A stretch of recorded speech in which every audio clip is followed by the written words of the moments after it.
Hey guys, welcome back to the channel. New water feature build here. It's a 10-foot pondless. This is our bread and butter. I love putting these in. I'm going to cover two things. One, how you build up a mound so that you don't end up having a volcano. You have something that looks natural. You don't need a hill to build a pondless waterfall or any kind of water feature. And I'm also going to talk about how we excavate. I had some people ask how we create cooling areas in the streams, how we excavate to give me the freedom to create the way that I want. I'm going to try to cover that today.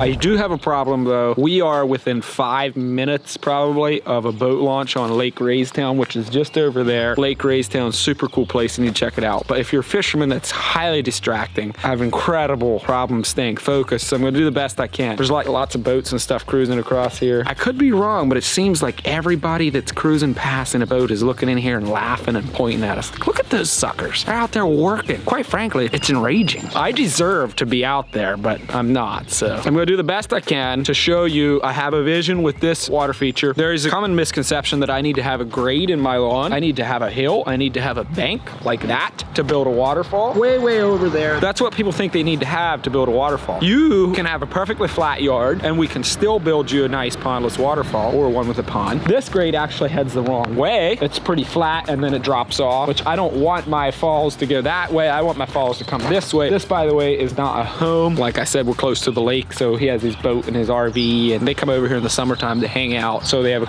this concrete pad is where they park the RV. So this is just a fun summer hangout. We're gonna put in a 10-foot pondless here, a little bit of landscape and some lights around it. It's gonna make it a cool space. I did a video, which I'll put a link of that video in the description, on how we do spillways, how we pick framing boulders, how we create waterfalls. In that video, I said one of these times I'm gonna do a video on how we create cooling areas in the streams, how we excavate to give me the freedom to create the way that I want. I'm gonna try to cover that today, which is a huge part of getting a water feature that looks naturalistic. Matter of fact, in the wintertime, sometimes I go out and I help other contractors build water features, and they say this point has been the biggest eye-opener to them to help them get started building water features that look good. Oftentimes when I leave after doing a training on how to do water features, I ask, what's the #1 thing that you learned that has helped you elevate your game in water features? And they mentioned this point. I think you'll be able to get some valuable insight from it. So I'll give you a little bit of a rundown of my game plan, where I want the waterfalls to go and why I want them to go that way. The RV gets parked here in this area. This area over here is where they have a fireplace. They hang out here. One of the first things I do when I start building a water feature is like, where are my viewing points? Where am I going to see this from? Oftentimes, if you have a home, you want to be able to see that from inside the house as well as outside. With that in mind, I want to cover 3 points. I want to make sure that I can see waterfall from over here. I want to make sure that I can see waterfall from the fireplace area. This is seating basically from this little line that I scratched out here. I don't want to screw anything up over there. I want it to be flat. So my mound, I want to move this direction. So my basin's going to go in here on a 45 about like this. This bottom falls, I'm going to point pretty much at my job trailer this direction, and then I'm going to back up my stream. This falls I'm going to have right here so we can see it from over there, and then the top falls I'm going to wrap all the way over here, or I may only do 2. I think I changed my mind on that because I don't want to get a lot of height. If I build up too high of a mound, it's going to look silly pretty quickly. I want this top falls to face this area. One falls maybe like 15, 16 inches, wrap it around here, and then another falls this direction. So I don't think I need that third one. I'm just gonna eliminate it and try to create more height. Falls pointed this way so that we have something to see from all of the camper area, and then falls this way so that we can see it from the fireplace. So that's the game plan.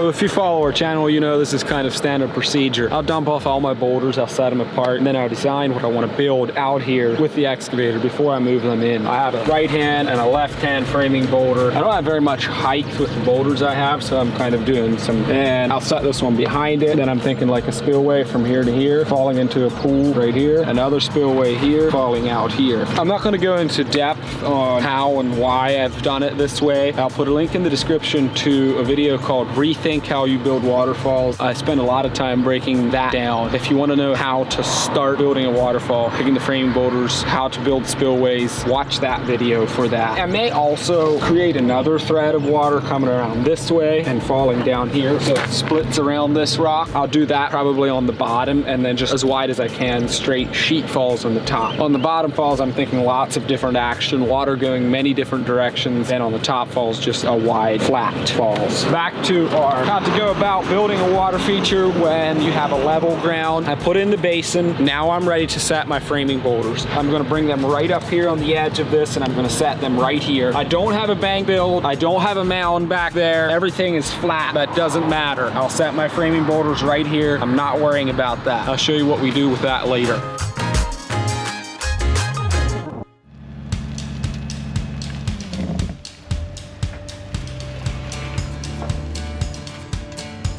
The joys of wet dirt.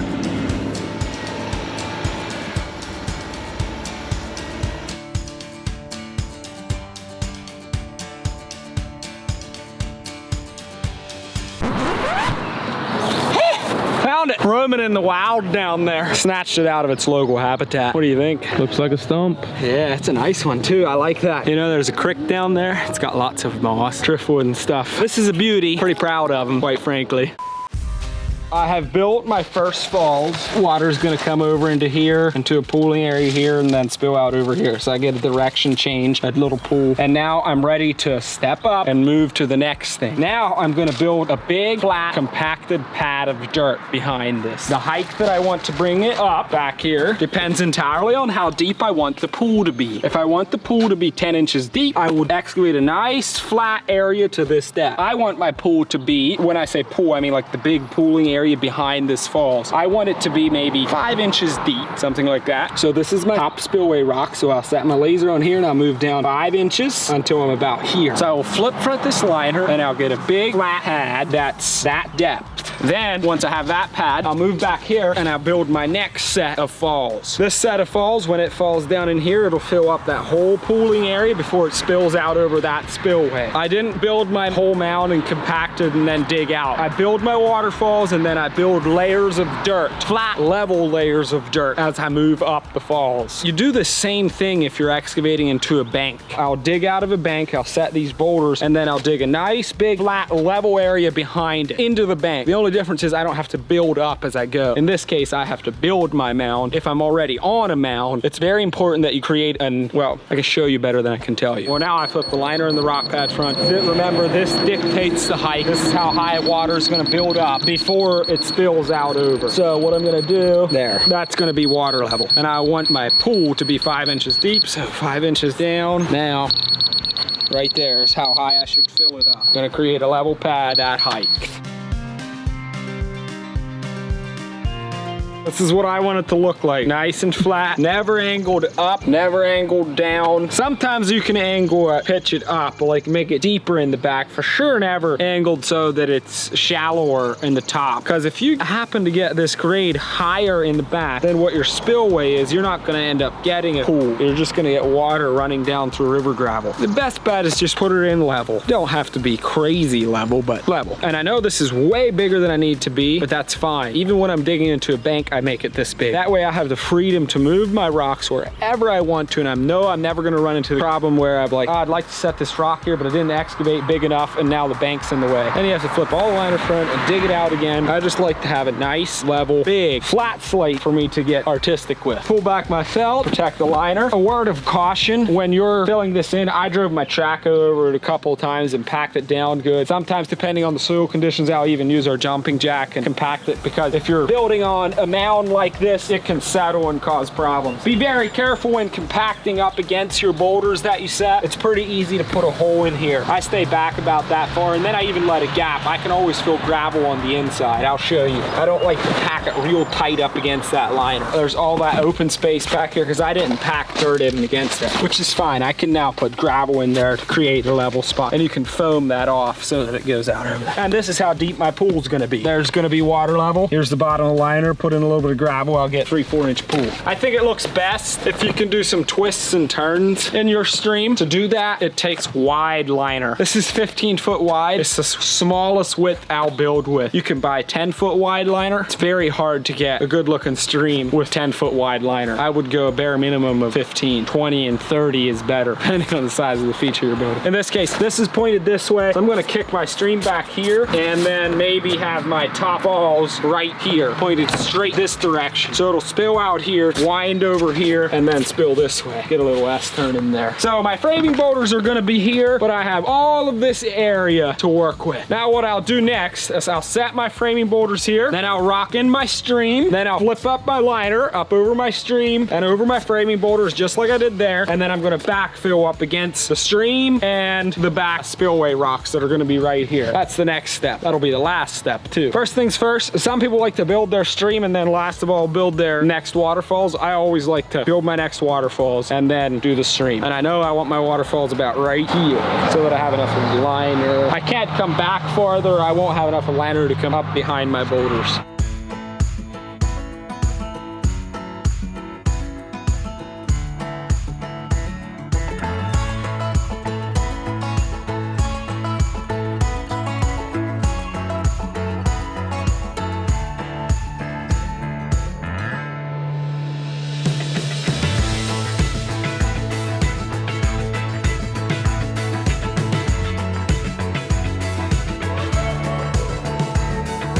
We got our framing boulders set and our spillway rock in. That's where water's gonna come in. We got a pooling area right here. This whole pool is gonna fill up to this height and then it's gonna spill into here, spill into there. Now this height, that's water level all around here. That tells me how far I need to bring up my berm. So now I'm gonna go ahead and flip all of this liner up the whole way around and the rock pad, and we're gonna bring our dirt up against the back. Back here, dirt needs to come all the way up to here because that's where I'm gonna set my spillway where the water is gonna enter the stream. Actually gonna cut that off. Don't want that poking into the liner. So flat areas, fill in the dirt. If I was to do yet another pool and it falls on up here, if I want water depth to be 6 inches here, I would build this up to this height, create another big flat area, set up my framing boulders. It would take more and more and more dirt as we go. I'm talking triaxle loads of dirt, but you can do it. We did one this spring where we built it up 12, 14 feet, something like that. It took dozens of triaxle loads of dirt, and we had a really big machine there. We were just packing it in. But it doesn't matter whether you're building a 4-foot pondless or a 50-foot pondless where the grade falls off really steeply. You do the same thing. The more you fill in, the better your compaction process is going to be, because once you're filling in 12-foot, 13-foot of mound, you have the potential for a lot of stuff to settle. That mound, we actually moved in a couple triaxles of clean stone because it helped make it more solid and less chance of settling. But in something like this, you can run over it with a track machine. You can use a jumping jack, something like that. But the higher you build up, the more careful you have to be with compaction. Hopefully that makes sense to you. If there's anything I didn't cover, if you have any questions on something, reach out in the comments and I'll try to reach out to you and make sure that you understand what I'm trying to say. But this is one of the key elements of creating a water feature that looks good.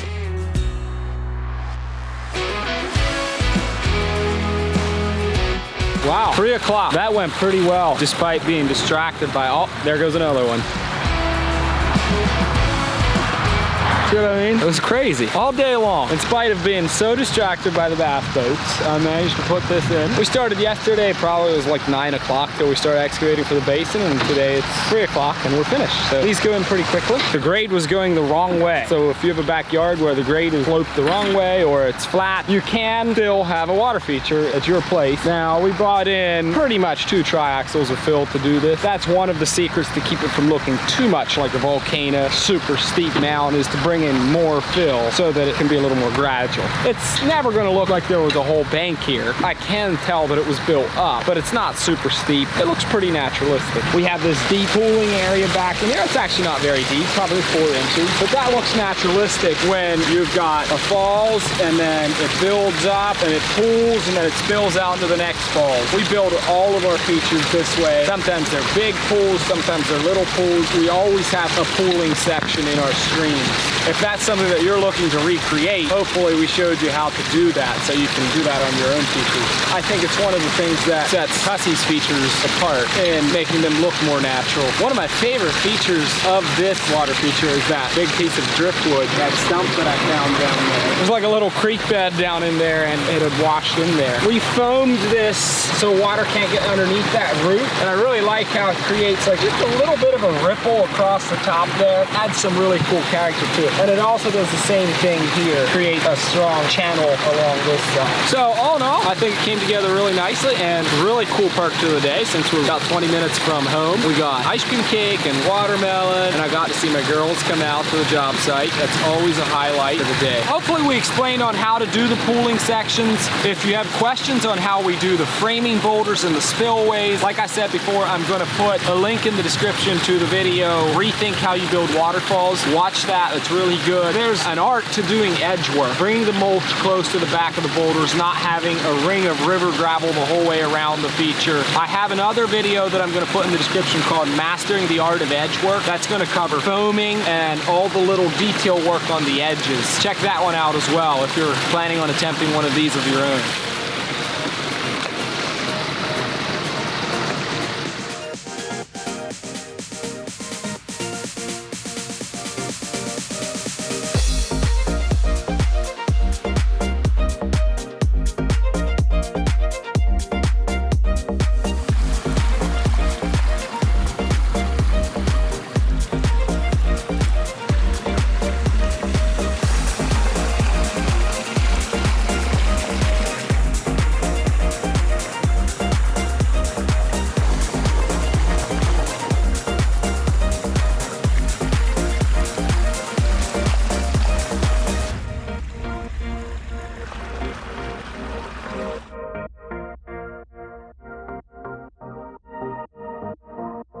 Let me know in the comments what you think of this video. Let me know the next topic that you would like covered. DJ and I'll get to it probably eventually. We do read these comments and generally try to put out the videos that you guys ask for. Until then, take care. See you in the next one.